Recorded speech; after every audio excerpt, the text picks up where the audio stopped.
Welcome everyone for being here. First timers and people that are regular returning members. Thank you for being here. This is our monthly free support group event. The second Thursday of each month at 6:30. Lasts 1 hour. We usually have an amazing presentation followed by time for question and answer. And there's the recording available on our Plant-Based Nutrition Support Group YouTube page. I want to recognize our amazing PBNSG team, Paul Chatlin, the founder of PBNSG, and the face of an amazing inspirational story of going from nearly dying to strong, vibrant, and healthy through a plant-based diet. Marion Treese, Administrative Director, Lisa Smith, Executive Director, and Brett Nyquist, Director of Technology.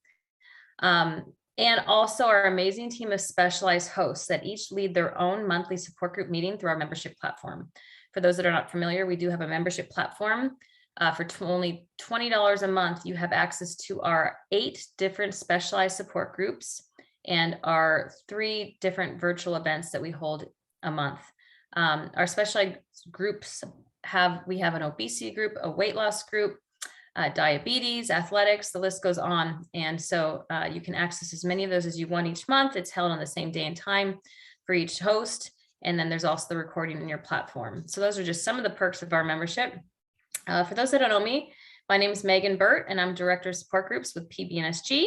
And for those that don't know, PBNSG stands for Plant-Based Nutrition Support Group, and we're a nonprofit organization dedicated to evidence-based education and advocacy of plant-based whole foods nutrition to help individuals prevent or reverse chronic disease and achieve optimal health. I was just sharing with our speaker tonight, Sally, that I've been plant-based whole foods for 15 years.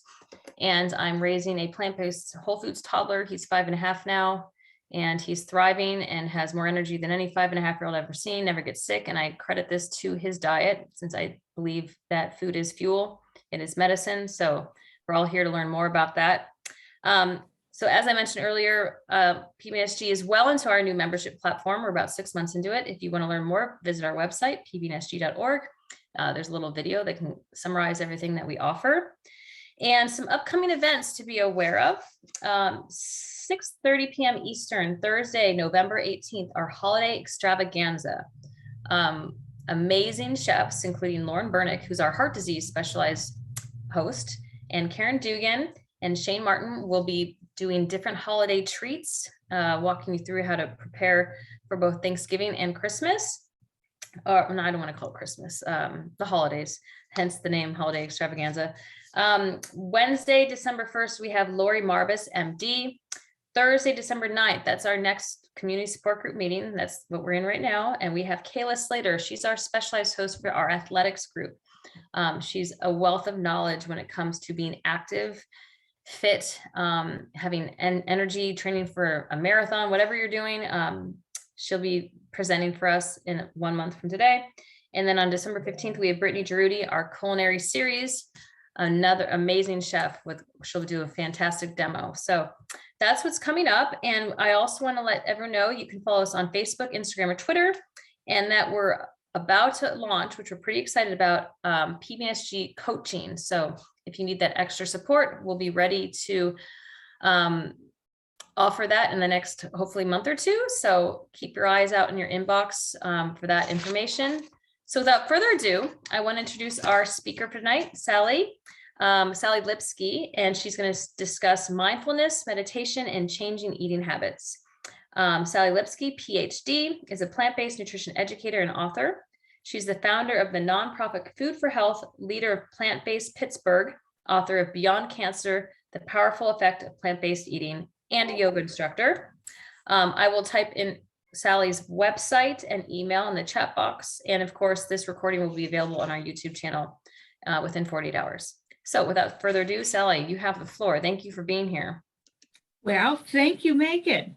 And I just have to say that Brittany Giroudi is a very close friend of mine. Oh. She is Plant-Based Pittsburgh's co-leader and vice president of the Food for Health nonprofit. So very proud of what she's wonderful.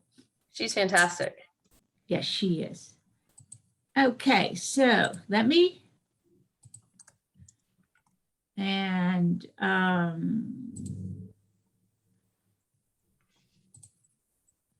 okay, so is that, I I see it. You just need to, if you start the slides, it'll take the screen over.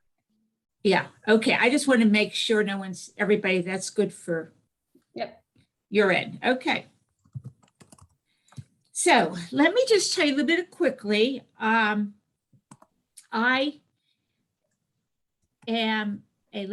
got started on plant-based eating after late-stage cancer. So in 2007 is when I was shocked, surprised. I had ovarian cancer and it already started to spread. Immediately had surgery, chemotherapy, and 6 months after the treatment, there's no sign of disease. However, if you are aware about ovarian cancer, it is most likely to return. And usually within about 24 months, they were told me. So I was always thinking, oh my gosh, when's it every little, if anybody in the audience has had cancer, you realize that. But what happened is that all of a sudden I found out about plant. Yeah. If you're want to mute yourselves. Yeah, I just did it. Thank you. Okay. I found out about, just by happenstance, about food, and I started reading and doing more and more reading, going to whatever. So, but starting to learn, oh, this is giving me some control over disease. And of course, the confidence, self-confidence comes with that. So that's my part one, okay? Here's my part two. I am an anxiety girl, and I've been that way for probably most of my life. And after cancer, it's really became noticeable. And then a couple years ago, I happened upon this whole idea of meditation. And the more I do it, the more I realize that there is a link. I have to say, professionally, I was a professor of education. So I know how people learn, how people can acquire knowledge, acquire different habits. But it was when I personally started doing meditation and I became more and more aware of thoughts and emotions, and became, I think, slowly becoming a better person for it, that it sort of linked the two of them together into this whole idea of changing your habits of eating, how meditation and mindfulness can be so important, because we know how our eating habits, it doesn't come easily, and they're so ingrained in our whole sense of self. So here's what I have tonight. We're going to start with a focused breathing. I don't know where you are with meditation as the audience, so I am going to then go into a brief description of mindfulness and self-compassion, those two components, and some examples. And then you're going to go into actually another practice, looking at something that might be meaningful to you. And then the second part is looking at the whole how to use this with changing habits, and in particular, look at stressful times and comfort foods. And then the last slide is going to be some resources for you. So let's begin. And if everybody here could just take a moment,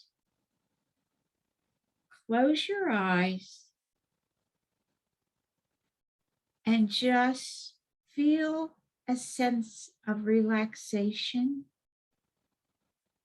whether you're sitting, maybe lying down, standing, but just focus on the breath.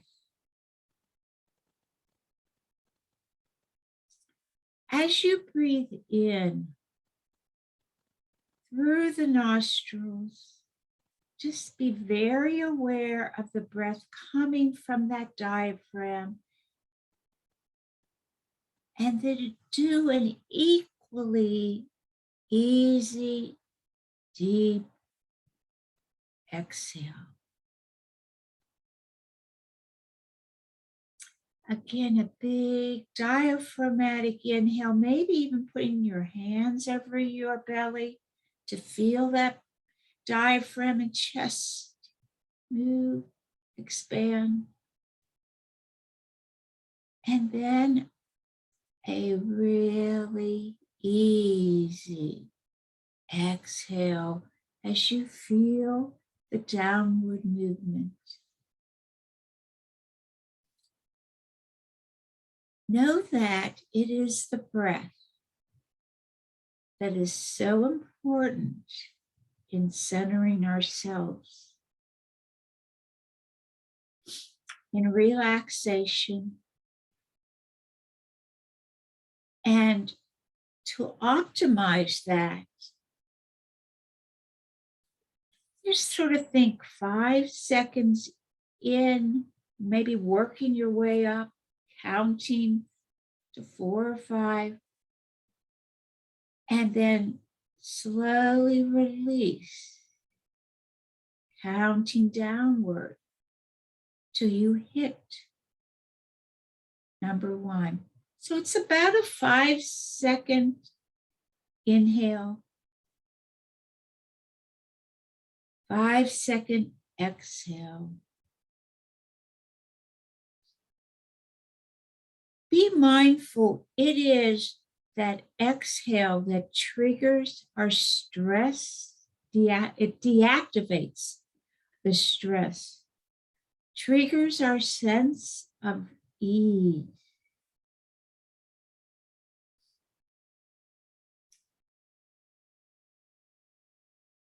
So just take a few more moments, feeling that spine move upward on the inhale, and then feel all the muscles relax behind the eyes, the jaw, the shoulders. That exhale is just moving down through the arms, the hips, out through the legs, the extremities. Feeling a sense of balance, comfort, and safety. Setting yourself up for our session today. And then you can very slowly open your eyes. Bring your awareness back.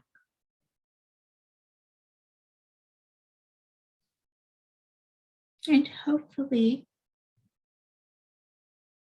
and if you want to say a few words, you can, or write them in the chat maybe, of how you felt now.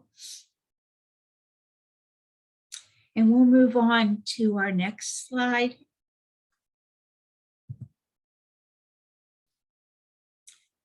So, very succinctly, mindfulness is really presence, keen focus on each moment. So often in our world today, we are forward focused, looking ahead what needs to be done, how much you can get accomplished, or looking back at what wasn't done, regrets.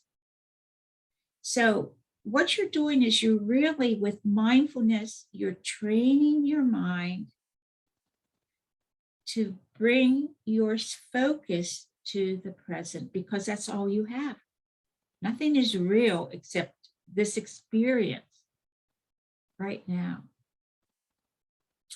So as many times as the meditation teachers, experts will say, and this is what is so important, I think, in eating, is instead of instantly responding to emotion, it is helping you to step back and to think, I can take a second or two and then move forward with what I want to make some choices. So it really does, it brings much more richness to your life, but it also, I think myself, and for anybody else, so hopefully that if you've been doing this in the group, it starts to reduce any kind of anxiety, stress, and barriers to habit form, habit changing, I should say.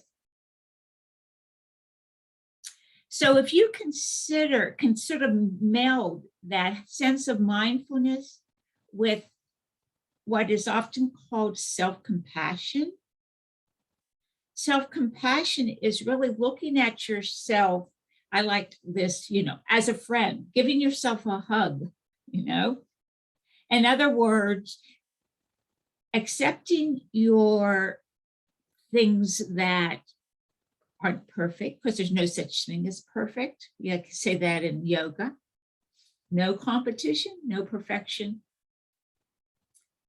Accepting yourself as being human, as we so often will accept our friends, but we don't give that kind of kindness to ourselves. And you are actually, with this whole idea of being mindful, being self-compassionate, you are changing your brain, the pathways in your brain. And this is great because we all were certainly striving. We would like more resiliency. I certainly would, because things happen every day. And so it is a foundation for change. So we're going to look at the fact of thoughts and how they affect feeling. So there are some things, if you want to change, in this case, we're thinking about eating habits, but any sense of self-change, there are certain components, attributes that really fight against change. One of them is self-criticism. Okay. As Roosevelt liked to say, comparison is the thief of joy. And we do it all the time in social media, among other things. This idea, as I said earlier, about being perfect, about judging yourself. Guilt. Oh, don't we know that with food? And of course, shame. Happens, I've done it, and I'm sure everyone here at some point has done it. So on the flip side of that, what can we start cultivating that brings a sense of setting ourselves up for change of habits? And one thing is, as mentioned earlier, is becoming more compassionate toward yourself, because that will lead to compassionate towards others also, which is another topic. But accepting where you are in that moment, in this place and time,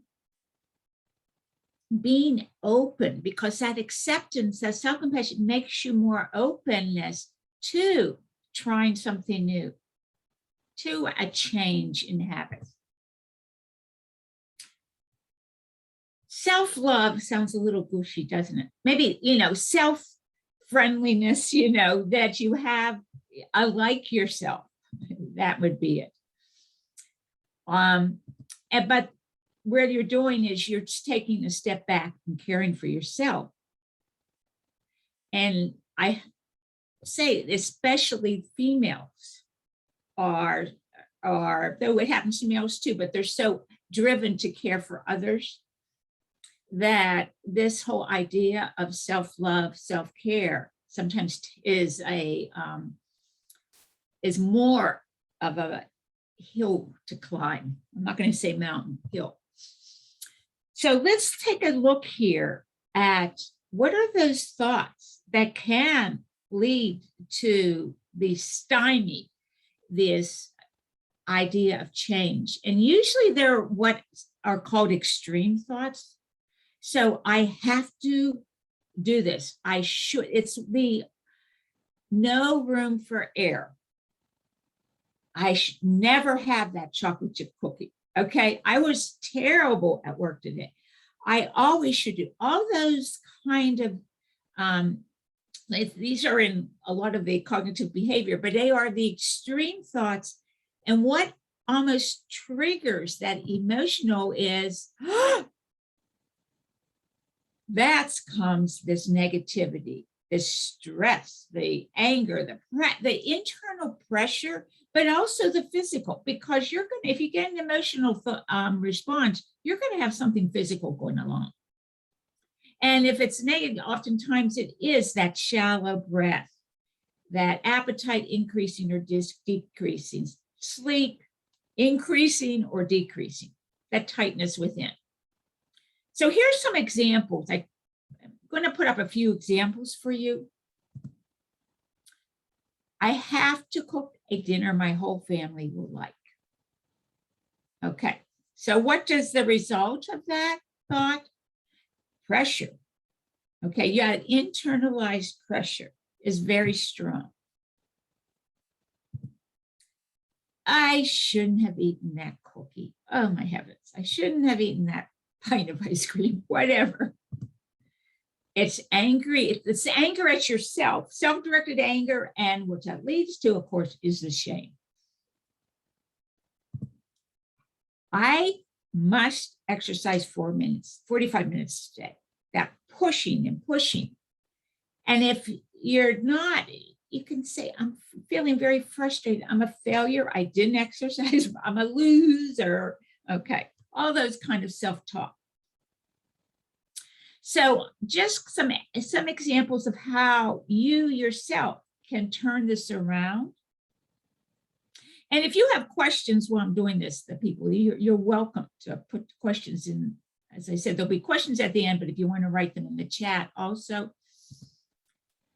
So when you put this whole practice of self-care, self-love, self-compassion, and being mindful, you start being able to recognize those thoughts, helpful or unhelpful.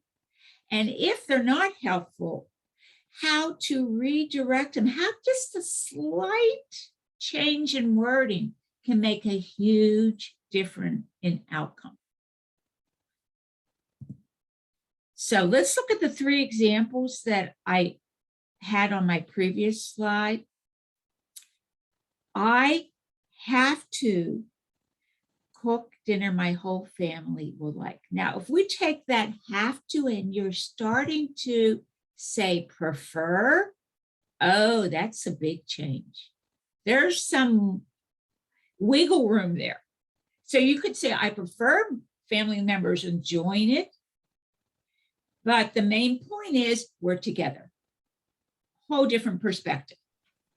You know, Sally, I don't mean to interrupt you. Yes. I've been looking at your face and listening to you, and I didn't even, your slides have not been progressing. Oh, okay. And I didn't even notice because I'm looking at you, but Luann just pointed out to us that the slides aren't progressing. Oh my heavens. Okay, so why are they progressing for me then? That's the key. There you go. Now it's doing it.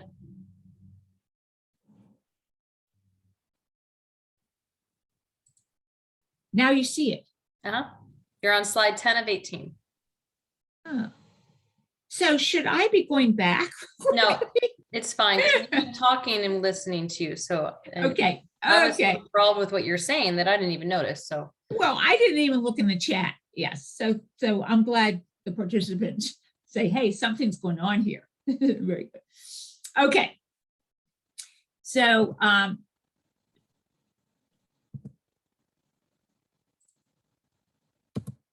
okay. I shouldn't have eaten the cookie. Okay, so what are we going to get then to replace that? This weekend, I'll explore cookie recipes that are less fat, less sugar, less, more, a little more healthful cookies. So leaving yourself off the hook as being a bad person. I must exercise 45 minutes today. I am very tired. Recognizing your fatigue and giving yourself permission to, there's some wiggle room here. I can do this tomorrow. I will do this tomorrow. That's okay. Way different response for yourself. Okay, so if everybody here could just take a few moments, given these slides that you didn't see, and just in your mind, or jot it down if you have a piece of paper, think of a situation which has produced a real negative response, as I like to say, anger, stress, pressure, and think about what were you thinking? If you can bring it up, oh, I thought, okay, that main trigger that immediately came from that negative situation. And then to yourself say, we're going to practice this on the next slide, but how could you change or soften? How could you show more openness and friendliness and kindness to yourself so that you wouldn't, so that it would put a different perspective? So keeping that in mind, oh, I like this. Meditation isn't trying to throw ourselves away and become something better. It's about befriending who we are. I think that's really beautiful. And that, as I said, I think as I do more and more, I become better at what my sense of self. So if you're not familiar with the self-compassion, you probably know Sharon Salzberg, who is the expert in this self-kindness. And what Sharon and others like to incorporate into it is a phrase or a mantra. And I was saying before we got started, we talked about what, Meg and I were talking about what keeps us, on track here. Why are we whole food plant-based eaters? And my mantra is, I really, really, really don't want cancer to come back. Okay. That helps focus me. So Sharon Salzberg's phrase that she often advocates is, may I be happy, may I be healthy, may I be safe, may I live with ease.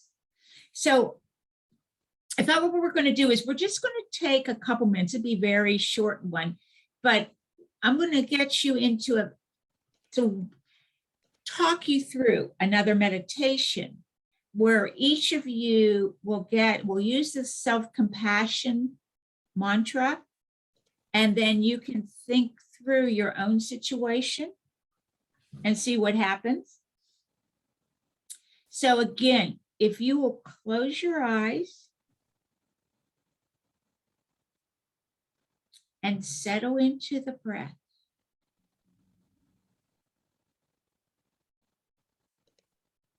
Feeling the rise in the chest upward. And then an even and deep downward as you expel the breath.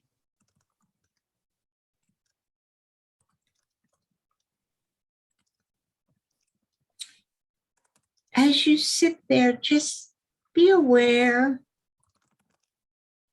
of the chair on your back, on your hips.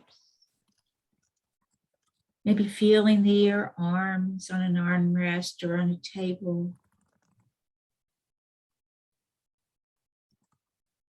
feet on the floor. Just take a moment and just notice everything your body is touching in each moment.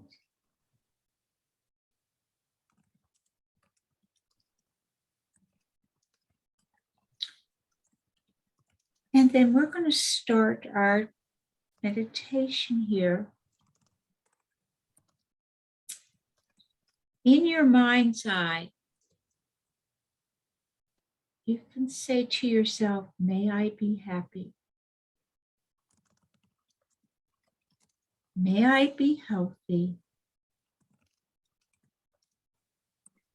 May I be safe. May I live with ease.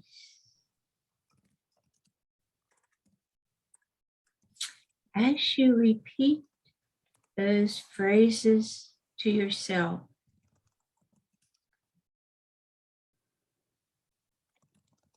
embrace them.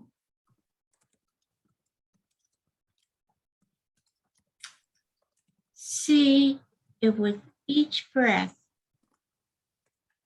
that you can get a sense of feeling of happiness, a feeling of health,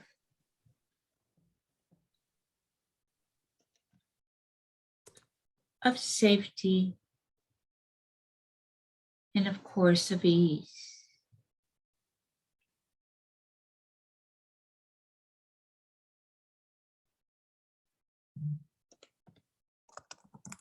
And now that you're feeling centered, comfortable and relaxed, think about that one situation that you felt frustrated or angry or stressed, a recent situation, recognizing what was going through your mind. What was those thoughts?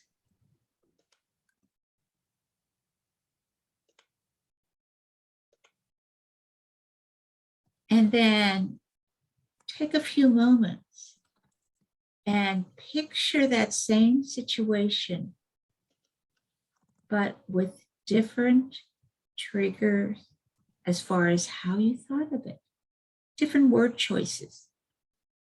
Just imagine yourself there as you just slightly, or maybe not so slight, but you change your words. And I'm just going to let you sit with that for a moment.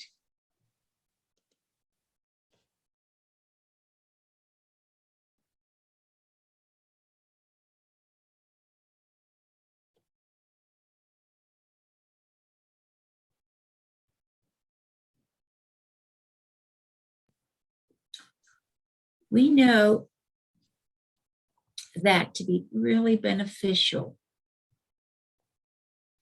it is practice that gets us to the point. So just be aware, the more you practice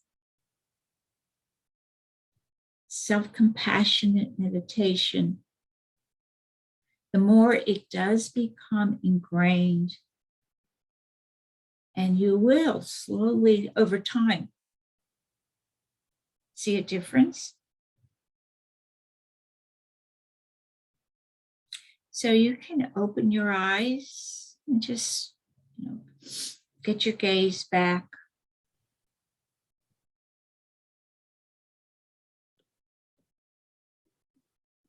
And then I'm going to move into just the second part of this. I have a few slides looking at emotions in regard to food choices.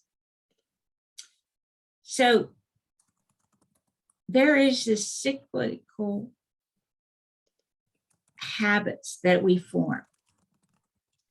So we feel stressed, we feel angry, what these sort of negative emotions.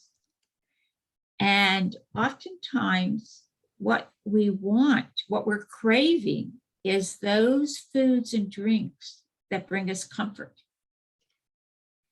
And oftentimes, if not usually, these are foods tend to be very highly processed and high in sugar, fat, salt, and again, alcohol for your drink. So we consume those foods, and then what happens is we actually get sort of a dopamine hit. We get this feeling of pleasure. Our mood perks up. We get more, oh, I have energy. Okay, that is the immediate effect. But I certainly have felt this way, this effect, this pleasure, like the pleasure trap, Doug Lyle's book, the continued effect is our blood sugar starts dropping. We feel tired. We're not concentrating, and we felt that shame or self-disgust. And so that's just making us more stressed. And what do? Right back up to getting some more comfort food. So it can be a very vicious cycle here, which isn't easy to change when you're looking at habits. So how can we change this? So let me begin with the idea of comfort foods. Why do we go there? What emotional pull do they have? And they have it because growing up, it all starts with, our history. We associate these foods with celebration, with a sense of, this lasagna, we had this every, Sunday for dinner. We have that cake on birthday. We have a drink to celebrate it in, whatever. Or it's just familiar. And so it feels good. Familiarity feels good. This is key to changing habits. This whole idea of emotions create habits. So if we are stuck in habits that we would like to change, a key component is to look at these emotions. And so this chart right here is where we look at, so the first two steps are what we just did here. We looked at an awareness of those emotions, and then we practiced responses. Okay, and that is, as I have grouped, as part of the meditation aspect of it, the practice of meditation. But that's not enough. We've got to have some proactive strategy. Meditations is rather passive way of doing it. We want, if we're going to make change, we've got to do something, an action. So that's where 3 and 4 come in, where we're looking at what are alternative foods. So instead of that lasagna, instead of that chocolate cake, instead of that, what is something else? And then we need to try it out and just see, because we can try it out. It won't work. That's okay. We just adjust. It doesn't mean we're a failure. So here is what I did on this chart. I put in 5 categories, and this is where I'm going to ask you to sort of chime in. These are the most common comfort foods: chocolate, candy, pastries, cookies, baked goods, cheesy, creamy foods, ice cream and frozen treats, and salty snacks. So if you would think, and I put this in the chat room because, or just unmute yourself, what have you come up with that works for you as an alternative to any or all of these comfort foods? Because we want to enjoy our food. I need to say that. We want to enjoy it. Get a sense of satisfaction. Or if you want to write it in your chat, I will look at the chat. Jill, yeah. I've learned about this recipe that I could make with with tofu and cacao powder and maple syrup. And I mix it in a blender and I put it in the fridge, and it tastes like a chocolate pudding, and it's so much healthier than anything I could be eating. So that's one thing that I've tried to do. That's wonderful. That I'm like drooling hearing you say that. Yeah, right. I agree. Yeah, that's really good. And I see that Phil put in butternut cheese sauce for cheese. Yeah. Butternut squashes. Oh my gosh. I love chocolate, dark chocolate. I have it every day. I mean, that's just part of my meal plans. And I have these zucchini brownies with cacao powder and, some pure cacao chips in it. And that's like, I make a double batch, I freeze them, and, it's my go-to. It really is. Anybody else want to share? People always want to know, what are we doing to make our life richer that we enjoy?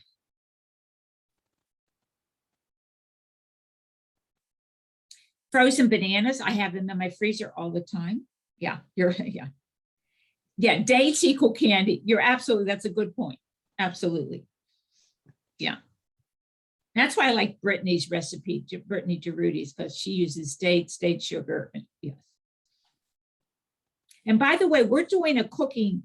Oh, but if anybody wants to, and Brittany's one of the presenters on Saturday, 1 to 2:30, we're having holiday meal cooking meal plans.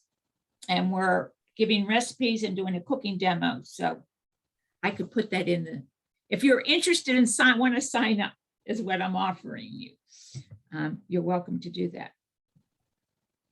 And you could go on to our PlantBased Pittsburgh website or Facebook page, and it will give you the link there too. Oh, I do have plantbasedpittsburgh.com on the bottom of my slide. Yeah. I also typed it. I typed in the chat box at the beginning. Okay, never mind. I don't need to put it in there. Okay. And we're having oh my gosh, we're having a cookie club in December. I'm making this, people are sending in their favorite cookie recipes, and I'm distributing a cookie book. So all kinds of beautiful holiday things coming up. There's no shortage of good food when you absolutely. Okay, so why that website again, Jill, is, oh, it's right at the bottom of my slide. It is just one, plantbasedpittsburgh.com. And you can email me through that and look and see. We have an events page and free recipes, whatever. You can sign up for the newsletter. You can look at the newsletter, whatever. Thank you.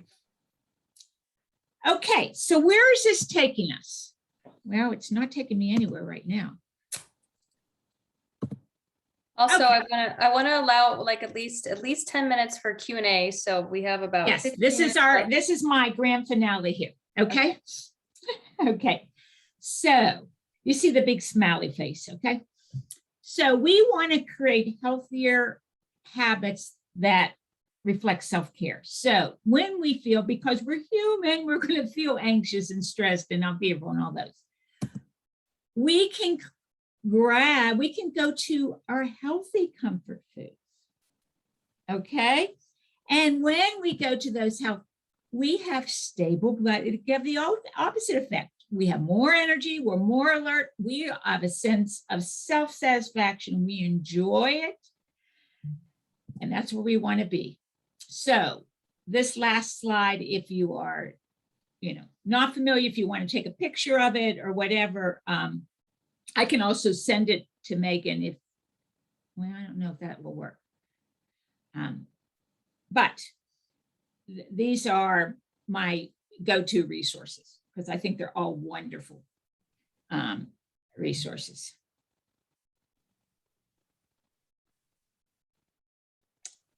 You can actually send this to Brett Nyquist, and then he can email it out to all the registrants.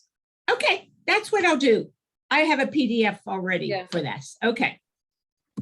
Because I have to say, I had to put the Zen saying on, okay? You should sit for 20 minutes every day meditation, unless you're too busy, and then you should sit for an hour. Okay. So just tell me, what questions do you have? Anything you want to share from your end that you do, a useful thing? You know, what I do every night, because I mean, I wake up at 4:30 in the morning, so Oh, I wow. can get my exercise in, and I meal prep for the day, and I vacuum the whole house, and I do a whole bunch of stuff. So by the time it's 8, I just lay in my bedroom in the dark, and I used to watch TV, but I don't even do that anymore. So the point is, it's become a meditation. I just lay there in the dark from like 8 to 8:30, and I just think about nothing. So I call it my nap, but it's really a meditation. Okay, yeah. I did this before here because I had such a sinus headache. It's real allergy today. And yeah, that helped me I understand that. So Phil is saying to use the app Balance. That is a year free of guided meditation. Wow, I haven't heard of Balance, so thank you. I'll look into that. There's an Insight timer. I think I put that on the, yeah, I did. That's free also with various ones. But I'm going to also, anybody else have? Well, Sally? Yes, Jill. It's interesting that you put that saying up, because it's not that I don't have time, it's that I don't make the time. And Of course. while you were talking, I was thinking that I need to schedule it like I would schedule a Zoom or a meeting or, talking to a friend. Because if I don't schedule it, it's just not going to happen. There'll be so many other reasons. And I really like the things that you suggested that we say to one another that are really positive about easefulness and happiness and, making choices that are better. I like that idea. I have to tell you, Jill, when I first started, I actually put a timer on my phone for 3 o'clock because my load time is about 3 p.m. That's when I need to get something to eat, maybe a mocha, something that gets me, and I just feel it. So I put a timer on my app, and I probably used it for about a year. Okay. And then it was getting annoying. And I realized, because I feel my body feels it's time to, it's almost daily now. It's so ingrained. In fact, I was out for lunch with 2 other people today, and they were busy shopping. I said, I have to go home because I know what I need. And I need to get my my meditation in and get a walk in. Yeah. That's great. Thank you. It really does. It's sort of, yeah.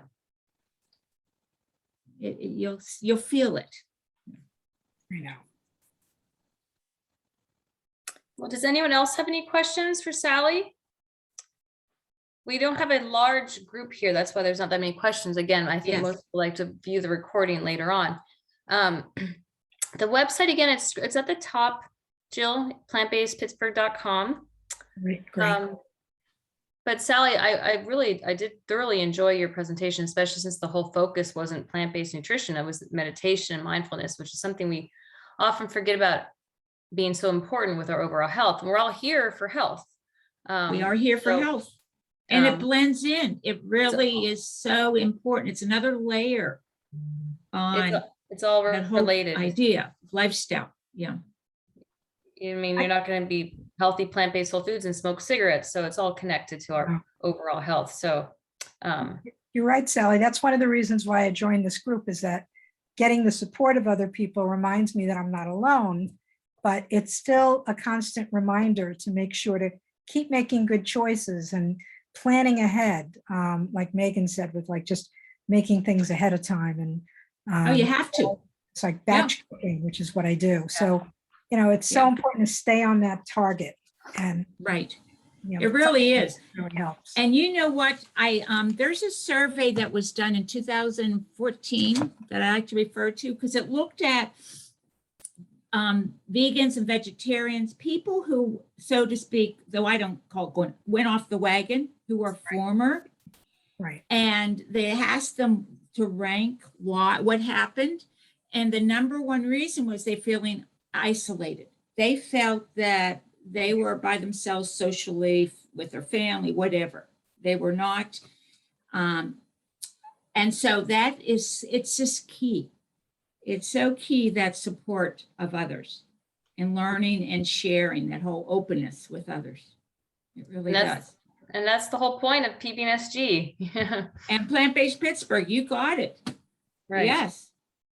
You know, it is, yeah, we have formed, well, across the world, but certainly within our two organizations, we have formed a community of health. That's And great. that's what we're gearing toward. Yeah. I'll look at it. Thanks. Yeah, look at it. And if anybody here is coming to Pittsburgh at any time, let me know. Oh, Sounds good. well, unless anyone else has any questions, we have some silent people in the audience, but Sally, thank you so much. I mean, I constantly need reminding about the importance of meditation and mindfulness beyond just what I'm putting in my mouth, Right. nutrition wise. So I really liked the focus of tonight's topic. So thank you. And I appreciate you taking the time to be with us tonight. Yes. And thank you all the attendees for coming. As you know, this is our free monthly event. Every month we have a different topic, always time for Q&A. You'll get, you know, I misspoke. I said you'll receive the recording of the event. That's because that's what we used to do, but now they're all on our YouTube channel. So you can actually access our previous month's support group meetings. And like I said, next month we have Kayla Slater. She's our athletics specialized host. She's a specialized host for our members. So it'll be fantastic as well. And I think she does a big focus on mindfulness and meditation as well. So again, that will be next month, everyone. And I also want to let you know, again, we're going to start announcing our coaching level of support for those that need that extra level of support. If you're part of our newsletter on PBNSG, you'll get notified about that. And of course, our holiday extravaganza is our next big event. And so that's something to really look forward to. I know I always look forward to that one. It's always fun to see all those holiday recipes. So that's Thursday, November 18th. And also, before I forget, with the holidays coming up, don't forget to check out our shop page, because we have some new t-shirts and aprons and cool PBNSG stuff that's worth checking out. Always good for the gift giving and stocking stuffers and things like that. So thank you everyone for being here. And if you think of any questions later on, feel free to email me, Megan@pbnsg.org, and I'll email Sally to get the answer for you. And Sally, thank you again. We really appreciate your time.